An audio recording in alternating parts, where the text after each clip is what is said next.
Salut tout le monde et bienvenue pour une nouvelle plongée au cœur de la Ligue des Champions. Salut! On va se plonger dans les matchs et les surprises incroyables qu'on a déjà vues cette saison.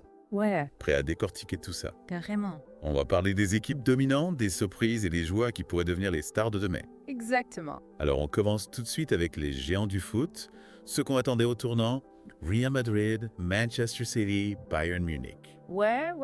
Ils ont tous pris un départ canon, mais ce qui est intéressant, c'est de voir comment des équipes comme Newcastle et le RB Leipzig leur tiennent tête. Ah ouais? On sent une vraie volonté de leur part de bousculer la hiérarchie. Complètement. Franchement, vous étiez surpris par leur performance. Ah, moi je dois avouer que oui, particulièrement Newcastle. Moi aussi. Leur pressing haut et leur jeu direct ont posé énormément de problèmes aux grandes équipes. Ouais, ça va. Ils ont compris qu'il fallait jouer avec leurs forces et ne pas se laisser impressionner. Exactement. Et ça marche. Et quand on parle de stars, on ne peut pas passer à côté de la performance d'Erling Haaland.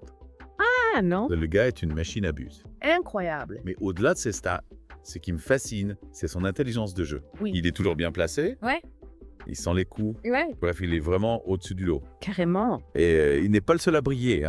Jude Bellingham-Aubrey confirme tout son talent. Ah oui. Un joueur complet, technique, élégant. Ouais. Mais dites-moi, parmi les joueurs moins connus, Oui. y en a-t-il qui vous ont tapé dans l'œil? Qui pourrait être la révélation de cette Ligue des Champions? Alors oui, quelques pépites commencent à se faire un nom, je pense notamment à Sandro Tonali, Oui. le milieu de terrain de l'AC Milan. Oui. Il a une vision du jeu incroyable Ouais. et une qualité de passe exceptionnelle. Ah ouais. Et puis, il ne faut pas oublier les attaquants de l'Ajax, toujours aussi redoutables. Ah oui, Ils ont un jeu collectif léché c'est clair. et une vitesse d'exécution impressionnante. Impressionnante. Et parlons un peu des surprises de cette édition. Galatasaray et l'Union Berlin. Ah ouais! On ne les attendait pas à ce niveau-là. Yeah. Et pourtant, Incroyable. ils ont réalisé des exploits face à des adversaires bien plus expérimentés. Ouais! Vous pensez qu'ils peuvent continuer sur leur lancée? Pourquoi pas, franchement. Ouais, Ce qui est admirable avec ces équipes, c'est leur solidarité, leur détermination.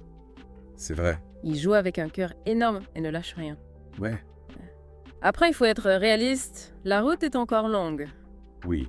et les obstacles seront nombreux. Oui. Mais s'ils conservent cet état d'esprit, ils peuvent vraiment créer la surprise. Imaginez une finale avec l'Union Berlin. Ce serait fou. C'est incroyable. Incroyable, ouais. Alors, à l'approche des phases éliminatoires, quelles sont vos prédictions? Ouais. Qui voyez-vous aller au bouteille? C'est difficile de se prononcer car le niveau est très homogène cette année. Oui, c'est vrai. Mais si je devais miser sur quelques équipes, je dirais le Bayern Munich, Manchester City et Liverpool.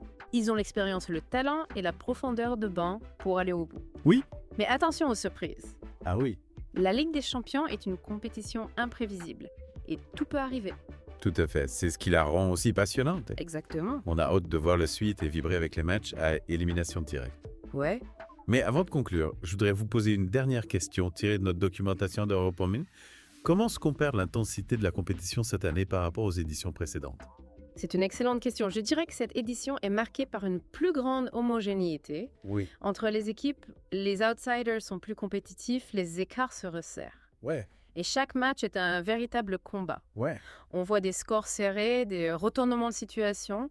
C'est sans doute l'une des éditions les plus disputées de ces dernières années. C'est vrai. Ouais, merci pour votre analyse. On se retrouve très vite pour un nouvel épisode et on continuera à explorer les coulisses de cette Ligue des Champions pleine de suspense en attendant à rester connecté et profiter du spectacle. À bientôt. À bientôt.